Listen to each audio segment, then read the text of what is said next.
যুক্তরাষ্ট্রে বাজেট নিয়ে অচলাবস্থার জেরে ১ অক্টোবর থেকে শুরু হয়েছে শাটডাউন। তৃতীয় দিনের মতো অচল ডোনাল্ড ট্রাম্পের প্রশাসন।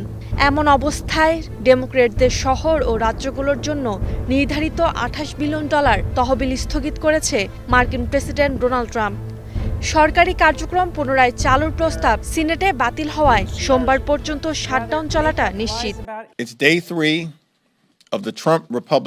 ট্রাম্প প্রশাসন ও রিপাবলিকানদের অরাজকতা চলছে ২৫৭ দিন ধরে।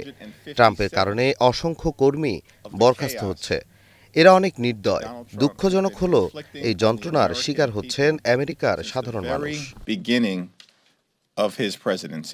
হিসাব নিরীক্ষা ও আর্থিক বিষয়ে পরামর্শক প্রতিষ্ঠানের এক প্রতিবেদনে বলা হচ্ছে, এক সপ্তাহে শাটডাউনে অক্টোবর থেকে ডিসেম্বর প্রান্তিকে মার্কিন অর্থনীতির জিডিপি প্রবৃদ্ধি 0.1% কমিয়ে দিতে পারে।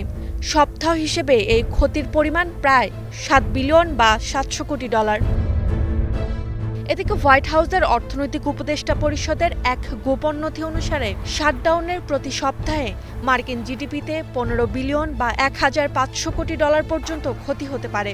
শাটডাউন 1 মাস অব্যাহত থাকলে আরও 43,000 মানুষ বেকার হয়ে পড়বে। এছাড়া মাসব্যাপী শাটডাউন হলে মার্কিন ভোক্তা ব্যয় কমবে $3,000 কোটি। শাটডাউন মার্কিন অর্থনীতির বিভিন্ন সূচককে দুর্বল করতে পারে। এর মধ্যে রয়েছে প্রবৃদ্ধি কমে যাওয়া, বেকারত্ব বৃদ্ধি, সামাজিক নিরাপত্তায় ব্যাঘাত, এমনকি নারীদের পুষ্টি সহায়তাও বিঘ্ন ঘটতে পারে।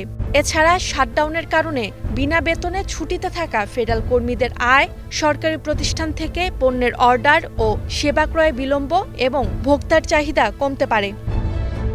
শেষবার মার্কিন সরকার আংশিকভাবে ৩৫ দিন বন্ধ ছিল, যার ফলে যুক্তরাষ্ট্রের অর্থনীতিতে $1,100 কোটি ক্ষতি হয়েছিল, যার মধ্যে $300 কোটি ছিল স্থায়ী ক্ষতি। Roksana Rimi, star news.